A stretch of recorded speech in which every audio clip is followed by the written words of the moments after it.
My name is Cadence. I handle the closing shift at a small dive bar tucked away in a quieter section of my town.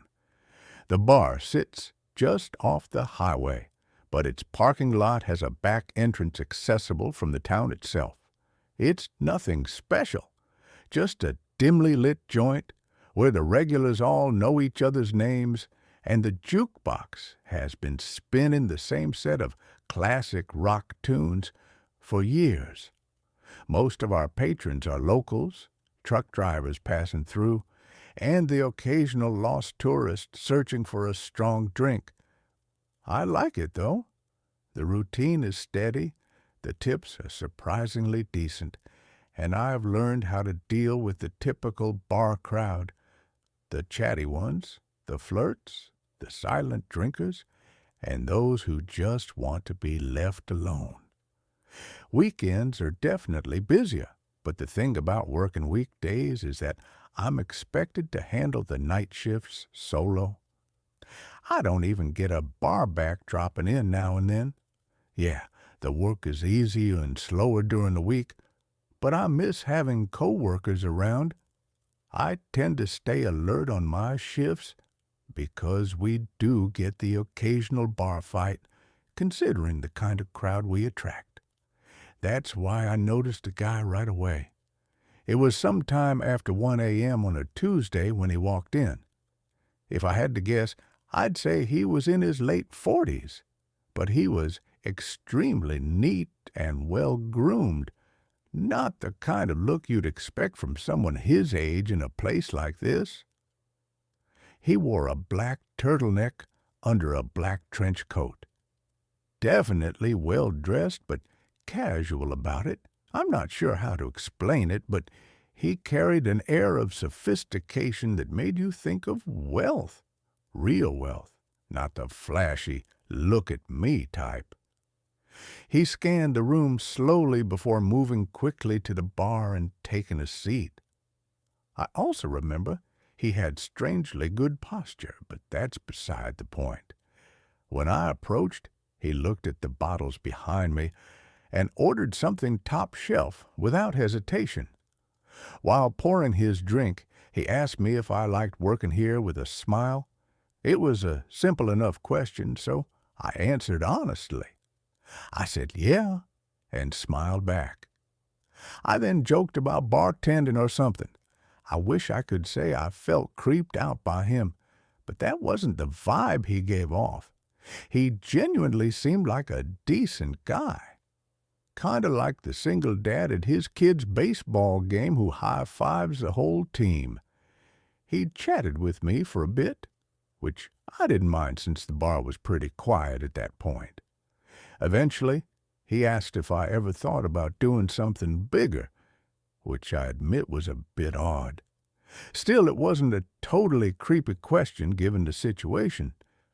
I gave him my usual bartender smile and said I was happy for now. He nodded and sipped his drink, seeming disappointed by my answer for reasons I couldn't understand. After a long pause, he suddenly asked what time I got off. That caught me off guard. I hadn't sensed any flirting from him, so I was a little disappointed to realize our conversation had just been another empty attempt to get my number. I smiled and gave a vague reply, trying to brush him off kindly without sounding rude. Before he could respond, I busied myself wiping down the counter, but he didn't push. He just smiled like I already knew, drained his drink, and pulled out a crisp $100 bill, laying it on the bar like it was nothing. Then, without another word, he walked out into the night. I didn't really know what to make of the whole thing. I know it sounds like nothing, but his demeanor was so off my usual radar that I found myself intrigued. Either way, I figured I'd never see him again and moved on with my life. Turns out, I was wrong. A week later, he returned, only this time, he wasn't alone. There was a woman with him. She caught my attention since I hadn't seen her before.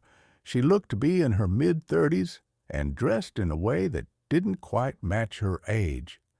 Trendy, but slightly off, like someone trying too hard to fit in with a younger crowd. I watched her closely as the two approached the bar. Everything about her seemed calculated, from the way she smiled too eagerly to how she leaned against the bar like we were already friends. As I set down napkins in front of them, the first thing she said wasn't a greeting or a drink order, but a compliment. She put on an overly bright smile and said, "You're so pretty." Her fingers brushed my arm, lingering just a second longer than usual. I laughed and thanked her, but I immediately sensed something was off about this woman. The man didn't speak, which struck me as strange since he had been so talkative last time. They ordered drinks, and I poured them. That's when the questions started pouring in. The woman asked how long I'd been working here, how old I was, and a bunch of other small-talk questions. I answered briefly and politely, but I knew this wasn't just chit-chat. She was sizing me up. At one point, she glanced at the man, and it looked like they were communicating silently. Then she looked back at me and said she ran an exclusive event club. She leaned in a little, lowering her voice as if not wanting to be overheard. She said she was always looking for young, fun people for private parties and that I could make a killing, $10,000 for a weekend. I let out a small forced laugh and told her it sounded too good to be true. She insisted it was real and said plenty of girls like me worked for them. Her smile never wavered, which started to creep me out. She steered a conversation back to the job, repeating the same words, fun, safe, exclusive. Then casually she said, "You should step outside for a second. There's someone who can explain it better." My heart raced. I wasn't messing around anymore. I didn't even try to hide that I was creeped out. "I'm good," I said firmly, no smile this time. Just then, a group of customers came in, laughing and chatting loudly. The woman's expression shifted instantly, her friendly mask slipping just a bit before she turned to the man beside her. Without another word, they left. I'd be lying if I said I wasn't shaken. Those strangers had just propositioned me for God knows what. I told my co-workers and my boss what happened, and we agreed to be on alert if they came back. My boss assured me he was always just 15 minutes away if I needed him, and that the bar's security cameras usually kept trouble at bay. There wasn't much more I could do. It wasn't like they'd done anything illegal. I tried to push it out of my mind, but a few nights later, after closing, I saw the car.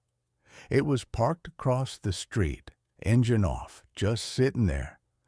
I told myself it was nothing, but the feeling of being watched crawled over me like static. As I walked to my car, head down, keys clenched tight, I pulled out of the lot and checked my mirrors. The car followed. It stayed just far enough back to avoid suspicion, but every turn I took, it was still there. I made a random turn onto a side street. It followed. Another turn. Still there. I started freaking out inside. I knew it was them. I forced myself to stay calm and think. Then, without hesitation, I steered into the parking lot of a police station, gripping the wheel so hard my knuckles went white. The moment I pulled in, the car sped away. Nothing happened after that for a while, but I knew it wasn't over, and I was right. It was a slow weekday night. Barely anyone coming in. Around midnight, I was wiping down the counter, half thinking about closing early, when the door creaked open. It was the woman. I immediately sent my boss a text as discreetly as possible. I looked up to see her staring at me with that same fake smile. She walked slowly to the bar and sat with her hands folded neatly. I debated telling her to leave when she said, "Thought I'd come check on you." My stomach twisted, but I tried to hide it. I told her we were about to close and that she had to go, but she made a pouty face and asked for just one old-fashioned. I thought about denying her, but figured pouring the drink would stall her until my boss arrived. So I turned and started making it, trying to keep calm. Then I heard it, the soft, unmistakable click of the front door closing. I whipped around. She was gone. I felt a horrible pit in my stomach as I moved toward the entrance. Through the glass I saw it, a black van idling outside. Without thinking, I locked the door as fast as I could, but then metal rattling at the back door. Someone was trying to get in. I didn't hesitate. I grabbed the heaviest thing nearby, a metal shaker, and held it like a weapon while dialing 911 with my other hand. There was no way the police would arrive in time, so I thought about running out the front door. But I didn't. For some reason, I braced myself for a fight when headlights pulled into the lot. It was my boss. The banging at the back door stopped instantly, and a few seconds later, the van screeched out of the lot. I hugged my boss and told him everything. He said he'd gotten the license plate as the van left. When the cops arrived, my boss showed them the security footage. It was worse than I'd imagined. Just before the woman left, the cameras caught two masked people crouching near the front door, waiting. Another person was pounding on the back door, trying to flush me out. It was terrifying. To make things worse, the license plate my boss had recorded was unregistered. It's been quite some time since that night, but no progress has been made. The only silver lining is that my boss no longer lets me work alone. Still, I'm very uneasy whenever I'm scheduled for night shifts.